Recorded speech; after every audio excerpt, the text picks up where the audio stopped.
Hello and welcome to Mystic Academy. Hope you are all doing well. जैसे कि आप लोग का सबका एग्जाम आ रहा है एनटीपीसी रेलवे का, जो कि अपकमिंग सबसे पहले वही एग्जाम होने वाला है। तो एनटीपीसी एग्जाम में जो जीके का सेक्शन होता है उसमें 40 क्वेश्चन आते हैं और 40 क्वेश्चन में उसमें जीके के सारे सेक्शन को कवर अप करना है। हिस्ट्री हो, पॉलिटी हो, ज्योग्राफी हो और साइंस के तीनों सेक्शन को कवर अप करना है। करेंट और स्टैटिक सबको कवर अप करना है। तो इसमें जो क्वेश्चन पूछे जाते हैं वो काफी एक तरह से रिपीटेड बेसिस पे ही रहते हैं। बहुत सारे ऐसे क्वेश्चन होते हैं जो एग्जाम में बार बार रिपीट किए जाते हैं। तो हम लोग क्या कर रहे हैं, जो भी रिपीटेड क्वेश्चन अब तक जो बार बार पूछे जाते हैं उसी का एक सीरीज लेके आ रहे हैं हम लोग, ताकि एग्जाम से पहले आप इस वाले सीरीज को अगर देख लेते हैं तो होपफुली हो सकता है कि आपके इसमें से कुछ क्वेश्चन जो है डायरेक्टली आपके एग्जाम में आ जाए। तो फिलहाल हम लोग जो है कौन सा स्टार्ट कर रहे हैं, पॉलिटी। तो इसमें हम लोग क्या करेंगे, पॉलिटी के जो इंपॉर्टेंट एमसीक्यूज हैं जो बार बार रिपीटेड होते हैं, मोस्ट ऑफ द एग्जाम में यही क्वेश्चन बार बार पूछे जाते हैं, तो हम लोग उसी क्वेश्चन को यहाँ पे हम लोग सॉल्व अप करेंगे। ठीक है, तो स्टार्ट करते हैं आज का सेशन। तो आज हम लोग पॉलिटी को डिस्कस करेंगे। आज हमारा जो पहला क्वेश्चन है आपकी स्क्रीन पे आ रहा है, आप इसका आंसर देने की कोशिश कीजिए। तो पहला क्वेश्चन है हमारा, which of the following article is known as the heart and soul of the constitution. तो इंडियन कॉन्स्टिट्यूशन का हार्ट एंड सोल किसको कहा जाता है, according to B R Ambedkar. According to B R Ambedkar जो है आर्टिकल 32। आर्टिकल 30 को क्या बोलते हैं, आर्टिकल 32 को हम लोग कॉन्स्टिट्यूशनल रेमेडीज आता है इसमें, जिसमें आप अगर आपके फंडामेंटल राइट का वॉलेशन हो रहा है तो आप कोर्ट में अप्रोच कर सकते हैं। आप स्टेट में डिस्ट्रिक्ट स्टेट के लिए आप हाई कोर्ट जा सकते हैं और अगर आप चाहे तो सुप्रीम कोर्ट भी जा सकते हैं। तो सुप्रीम कोर्ट के लिए जो आर्टिकल हम लोग फॉलो करेंगे यहाँ पे 32 में हम लोग डायरेक्टली जा सकते हैं। हाई कोर्ट के लिए हम लोग जो है अलग से 226 का फॉलो कर सकते हैं। ठीक, तो 226 जो हमको राइट देता है कि हम लोग हाई कोर्ट में जा सकते हैं अगर हमारा वॉयलेशन होता है फंडामेंटल राइट का। तो कोर्ट क्या करेगा, रिट इशू कर देगा। तो इसको याद रखना है, आर्टिकल 32 बहुत इंपॉर्टेंट होता है ये। इसको हम लोग क्या बोलते हैं, heart and soul of Indian constitution बोलते हैं। तो बहुत ज्यादा ये क्वेश्चन रिपीट होता है, इसको याद रखना है आपको। नेक्स्ट है, तो ये कुछ ऐसे क्वेश्चन होंगे जो सबसे ज्यादा एग्जाम में रिपीट होते हैं। पंचायती राज इंस्टीट्यूशन वेयर कॉन्स्टिट्यूलाइज्ड बाय। तो हम लोग को पता है पंचायती राज जो है इंडिया में सबसे पहले स्टार्ट होता है कहां पे, राजस्थान से स्टार्ट होता है और फिर आगे चल के जो है अदर स्टेट में इसको हम लोग इंप्लीमेंट करने वाले हैं। तो लेकिन इसका जो स्टार्टिंग तो राजस्थान में हो जाता है 1959 में। 1959 में स्टार्ट हो जाता है ये राजस्थान से, 2 अक्टूबर को स्टार्ट होता है। लेकिन इसको हम लोग कॉन्स्टिट्यूशन के अकॉर्डिंग नहीं स्टार्ट करते, मतलब अकॉर्डिंग टू इसको कॉन्स्टिट्यूशन बॉडी के अकॉर्डिंग इसको नहीं बनाया गया था। तो इसलिए जो है बहुत सारे स्टेट ने इसको इंप्लीमेंट नहीं किया था। फिर गवर्नमेंट ने क्या करता है, ये 73rd अमेंडमेंट, तो 73rd अमेंडमेंट हम लोग लाते हैं 1993। तो 1993 में हम लोग क्या करते हैं, ये 73rd अमेंडमेंट को पास करते हैं। 92 में आएगा, 93 में पास हो जाएगा।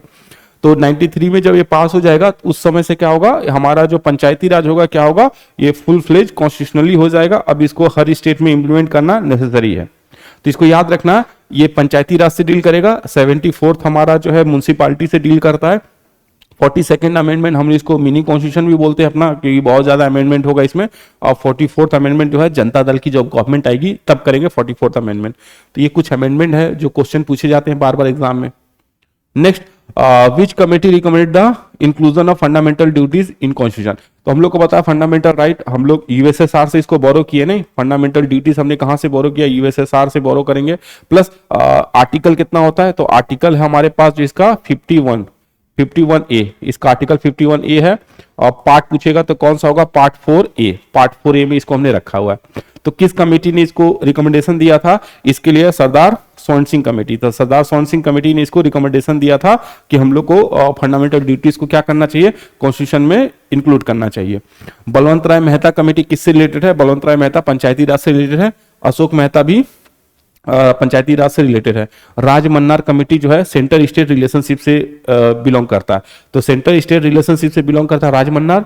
हमारा जो ये स्वर्ण सिंह कमेटी हो गया फंडामेंटल ड्यूटीज, अशोक मेहता पंचायती राज, बलवंत राय मेहता भी पंचायती राज होता है। चलो नेक्स्ट है, ऐसे क्वेश्चन बार बार एग्जाम में ज्यादातर रिपीट होते हैं। Next, which article of constitution deal with the impeachment of president. तो प्रेसिडेंट का जो इंपीचमेंट होता है हम लोग को पता है, अगर president according to constitution work नहीं करते हैं तो हम उनको रिमूव कर सकते हैं। तो वो जो प्रोसेस है, किस प्रोसेस के थ्रू प्रेसिडेंट को रिमूव किया जा सकता है, वो प्रोसेस मेंशन है आर्टिकल 61 में। तो प्रेसिडेंट का इंपीचमेंट जो होता है वो आर्टिकल 61 के अकॉर्डिंग होगा। आर्टिकल 72 जो है पार्डनिंग पावर देता है। हमारे प्रेसिडेंट के पास जो पार्डनिंग पावर होता है वो आर्टिकल 72 का होता है। 76 जो है एक तरह से जो है अटॉर्नी जनरल के लिए होता है। और 356 हम लोग को पता है प्रेसिडेंट रूल के लिए होता है। ये हमारे पास जो है, ये हमारा जो है प्रेसिडेंट रूल होता है जो स्टेट में, उसके लिए नहीं। तो ये कुछ आर्टिकल होते हैं जो बार बार एग्जाम में रिपीट होते हैं। पार्डनिंग पावर 72 का है, इंपीचमेंट आएगा 61 में। तो हमसे इंपीचमेंट का पूछ रहा है तो यहाँ पे 61 हो जाएगा। चलो next, which constitutional amendment is known as mini constitution. Mini constitution कहने का मतलब है कि एक ऐसा अमेंडमेंट था, इंदिरा गांधी जब पीएम थी उस समय इन्होंने इसको लाया था 1976 में। तो ये हमारा जो 42nd है, ये हमारा जो 42nd होता है 42nd कॉन्स्टिट्यूशनल अमेंडमेंट एक्ट, ये आया था 1976 और ये अब तक का one of the largest constitutional amendment है। इसमें हमने बहुत सारे अमेंडमेंट अपने किए थे और इसमें बहुत सारे कॉन्स्टिट्यूशन के प्रोविजन को चेंज किया गया था। इतना ज्यादा कॉन्स्टिट्यूशन के प्रोविजन को चेंज किया गया था कि मोरलेस लग रहा था कि इंडियन कॉन्स्टिट्यूशन पूरी तरह से चेंज हो गया है। अब मानो ऐसा है कि जैसे हमने एक नया कॉन्स्टिट्यूशन ही बना डाला हो, क्योंकि जो भी प्रोविजन थे उसको काफी हद तक इसमें चेंज किया गया था। तो ये हमारा 42nd कॉन्स्टिट्यूशन होता है, जिस 42nd कॉन्स्टिट्यूशन अमेंडमेंट है जिसको हम लोग बोलते हैं मिनी कॉन्स्टिट्यूशन। इसको खत्म करने के लिए लाते हैं 44th कॉन्स्टिट्यूशन में हम लोग क्या करते हैं, 44 जो कॉन्स्टिट्यूशन अमेंडमेंट होगा उसमें 42nd के जो अमेंडमेंट होते हैं उसमें से कुछ को हम लोग कम कर देते हैं। तो इसको याद रखिएगा, 42nd जो अमेंडमेंट होता है 52 अमेंडमेंट होता है, इसके थ्रू हमने 10th शेड्यूल ऐड किया था। ये जो 52nd अमेंडमेंट है इसके थ्रू हमने 10th शेड्यूल के ऐड किया था, 10th शेड्यूल ऐड करेंगे। तो इसको थोड़ा बहुत याद रखिएगा, कभी कभी ऐसे एग्जाम में पूछे जाते हैं question. Next, the power of judicial review in India based on which constitution.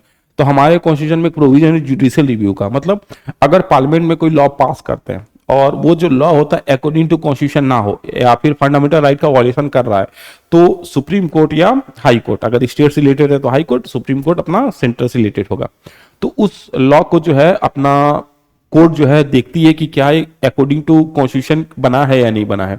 तो अगर कोर्ट को ऐसा लग रहा है कि अकॉर्डिंग टू कॉन्स्टिट्यूशन नहीं है तो उसको क्या करना, नल एंड वॉइड, उसको कैंसिल किया जा सकता है। तो ये जो प्रोविजन है हमारे इंडियन कॉन्स्टिट्यूशन में जुडिशियल रिव्यू का, इसको हमने कहां से बोरो किया, यूएसए। तो यूएसए को कॉन्स्टिट्यूशन में ऐसा होता है, तो इसको हमने यूएसए से बोरो किया। अभी कुछ दिन पहले ही एक आया था टैरिफ, ट्रंप ने जो टैरिफ लगाया था उसके वहां के सुप्रीम कोर्ट ने उसको कैंसिल कर दिया था, बोला था ये इनवैलिड है, ऐसे टैरिफ अप्लाई नहीं कर सकते। इसका मतलब जो ट्रंप ने टैरिफ लगाया था वो अकॉर्डिंग टू कॉन्स्टिट्यूशन नहीं था, इसलिए वहां के सुप्रीम कोर्ट ने क्या किया, उसका रिव्यू किया और वहां से उसको हटा दिया, उस टैरिफ को उन्होंने बैन कर दिया। इसी तरह से इंडिया में भी हो सकता है, अगर कोई गवर्नमेंट ने कोई लॉ बनाया और वो लॉ अकॉर्डिंग टू कॉन्स्टिट्यूशन नहीं है तो उसको भी हम लोग क्या कर सकते हैं, उसको भी कटिल किया जा सकता है, हटाया जा सकता है। तो इसको याद रखना, यूएसए से जुडिशियल रिव्यू आ रहा है अपना, यूके से हमने सिंगल सिटीजनशिप वाला लिया, पार्लियामेंट्री फॉर्म ऑफ गवर्नमेंट भी यूके से आया है, कनाडियन कॉन्स्टिट्यूशन से हम लोग देखते हैं कि यूनियन इंडिया जो यूनियन होता है वो कनाडियन कॉन्स्टिट्यूशन से बोरो किया हमने, plus centre with state, centre with क्या बोलते हैं, यूनियन विथ स्ट्रॉन्ग सेंटर, वो भी हमारा कनाडा से ही बोरो किया। फ्रेंच कॉन्स्टिट्यूशन से हम लोग जो है अपना क्या बोलते हैं, फर्टिनिटी वगैरह हम लोग यहीं से लेते हैं, लिबर्टी फर्टिनिटी वाला जो कॉन्सेप्ट होता है वो लोग हम लोग यहाँ से बोरो करेंगे। Next, who was the constitutional adviser of constitutional assembly. अब ये क्वेश्चन ऐसा होता है कि स्किप कर जाते हैं जनरली हम लोग को। कॉन्स्टिट्यूशनल असेंबली से जो क्वेश्चन आता है वो कौन थे, उसका टेम्पोररी प्रेसिडेंट कौन थे, टेम्पोररी चेयरमैन कौन थे, तो सचिदानंद सिन्हा थे। परमानेंट कौन बनते हैं, तो हमारे राजेंद्र प्रसाद। और फिर ड्राफ्ट कमेटी का चेयरमैन कौन होता है, बी आर अम्बेडकर, ये सबको पता होता है। लेकिन एडवाइजर कौन था, ये मानना, एडवाइजर कौन था, बी एन राव। ये हम लोग को एडवाइस देते थे कि कॉन्स्टिट्यूशन कैसे बनता है, क्योंकि हमारे पास कोई एक्सपीरियंस नहीं था, फर्स्ट टाइम इंडिया अपना कॉन्स्टिट्यूशन बना रहा था। तो कोई एक ऐसा पर्सन होना चाहिए जिसके पास नॉलेज हो कि कॉन्स्टिट्यूशन कैसे फ्रेम होता है, कॉन्स्टिट्यूशन कैसे बनता है। वो पर्सन कौन थे, बी एन राव। तो बी एन राव के सजेशन के अकॉर्डिंग हमने काम किया और हमारा कॉन्स्टिट्यूशन बनके तैयार हुआ। तो इस पर्सन का नाम याद रखना, B N Rau. Next, which article provide the abolition of untouchability. तो अनटचेबिलिटी प्रैक्टिस किसी भी फॉर्म में इंडिया में अनटचेबिलिटी का प्रैक्टिस नहीं कर सकते आप, साइन लैंग्वेज या बोल के या लिख के, आप किसी भी फॉर्म में इंडिया में अनटचेबिलिटी बैंड है। इसके लिए एक आर्टिकल है, आर्टिकल 17। तो आर्टिकल 17 क्या करता है, अबोलिश करता है एक तरह से अनटचेबिलिटी के प्रैक्टिस को, चाहे किसी भी फॉर्म में अनटचेबिलिटी हो, सब बैंड है इंडिया में। तो बी केयरफुल, ये प्रैक्टिस नहीं करना है। Next, the concept of single citizenship. हमारे यहाँ पे क्या है, कॉन्सेप्ट सिंगल सिटीजनशिप का है, मतलब आपके पास एक ही पासपोर्ट होगा जिसमें लिखा होगा गवर्नमेंट ऑफ इंडिया, ठीक है। जनरली हमारे पास क्या होता है कि हमारे यहाँ पे बहुत सारे स्टेट तो हैं, जैसे अलग अलग स्टेट है, यूपी, बिहार, असम, तमिलनाडु, अलग अलग स्टेट्स हो गए, लेकिन फिर भी हमारी जो आइडेंटिटी होती है, आइडेंटिटी क्या है, हम लोग इंडियन है। तो हमारे और यूएसए में डिफरेंस यही होता है, यूएसए का जो सिटीजनशिप होता है वो डुअल नेचर का होता है। तो यूएसए में लोगों के पास दो कार्ड होते हैं, एक तो यूएसए का होगा, यूनाइटेड स्टेट अमेरिका का, और दूसरा उनके स्टेट का, जैसे कैलिफोर्निया तो कैलिफोर्निया का होगा, फ्लोरिडा तो फ्लोरिडा का भी एक होगा। लेकिन हमारे यहाँ पे ऐसा कोई नहीं होता, हमारे पे केवल एक सिंगल सिटीजन चलता है, जो कि हमने यूके से बोरो किया है। तो हमारे यहाँ पे जो सिंगल सिटीजनशिप का कॉन्सेप्ट होता है वो कहाँ से हमने बोरो किया है, वो हमने बोरो किया यूके से, यूनाइटेड किंगडम से। तो यूनाइटेड किंगडम में भी क्या चलता है, सिंगल सिटीजनशिप, हमारे यहाँ भी सिंगल सिटीजनशिप का कॉन्सेप्ट होता है। अमेरिका में क्या चलता है, वहां पे डुअल सिटीजनशिप चलता है। चलो next, which schedule of constitution contain anti defection law. तो एंटी डिफेक्शन लॉ होता क्या है कि जैसे आपने इलेक्शन लड़ा किसी और पार्टी के, फॉर एग्जांपल आपने कांग्रेस की पार्टी पे इलेक्शन लड़ा, आप जीत गए, और जीतने के बाद आपको ऐसा लग रहा है कि कांग्रेस गवर्नमेंट फॉर्म नहीं कर पाएगी, आप जो है दूसरी पार्टी में जाके मिल गए, जैसे आपने बीजेपी में जाके मर्ज हो गए, आपको लगता है बीजेपी गवर्नमेंट फॉर्म करेगी, आपने बीजेपी में चले गए। इस केस में आप पे एंटी डिफेक्शन लॉ लागू होगा, आपकी जो कैंडिडेचर है उसको कैंसिल कर दिया जाएगा। मतलब वो सीट जो है फिर से खाली होगा, फिर से वहां पे इलेक्शन होगा। मतलब आपने जिस पार्टी से चुनाव लड़ा है, जिस पार्टी ने आपको टिकट दिया, जिससे आप इलेक्ट हुए, आपको उसी पार्टी में रहना है। अगर आप दूसरे पार्टी में जाना चाहते हैं तो आपको रिजाइन करना पड़ेगा, आपको आपका कैंडिडेचर छोड़ना पड़ेगा, आपकी सीट छोड़नी पड़ेगी, तभी आप दूसरे पार्टी में जा सकते हैं। ऐसा नहीं कि आप इलेक्शन लड़े किसी और पार्टी से और दूसरे पार्टी में आप जाके मिल जाए, ऐसा नहीं हो सकता। इसी को रोकने के लिए क्या किया, एंटी डिफेक्शन लॉ लाया गया। तो एंटी डिफेक्शन लॉ हमारा 10th शेड्यूल में होगा। ठीक है, तो 10th शेड्यूल में आता है अपने पास 52nd कॉन्स्टिट्यूशनल अमेंडमेंट एक्ट आएगा आपका 1985 में। 1985 में हम इसको लाएंगे, इसको खत्म किया जाएगा।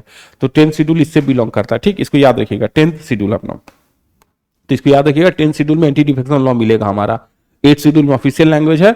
9th शेड्यूल में हमारा वो लैंड एक्विजिशन से रिलेटेड एक्ट है। 10th में तो एंटी डिफेक्शन लॉ हो गया। 11th में हमारे पास पंचायती राज है। 12th में हमारे पास होता है म्युनिसिपैलिटीज होता है। तो यही हमारे पास है। यही कुछ क्वेश्चन है जो most of the time repeat होते हैं। होपफुली आपको सेशन अच्छा लगा होगा। ऐसे ही हम लोग छोटे छोटे जो क्या बोलते हैं, जो सेशन होते हैं हर एक सब्जेक्ट का एक लेके आएंगे, ताकि इन फ्यूचर जो अभी एग्जाम होने वाला है आपको, उसमें आपको हेल्प हो सके। जनरली होता क्या है, जो सबसे ज्यादा मोस्ट इंपॉर्टेंट क्वेश्चन होते हैं, जो बेसिकली बार बार रिपीट होते हैं, वही क्वेश्चन एग्जाम में ज्यादातर पूछे जाते हैं। तो देखने के लिए धन्यवाद, बने रहे हमारे साथ। जय हिंद।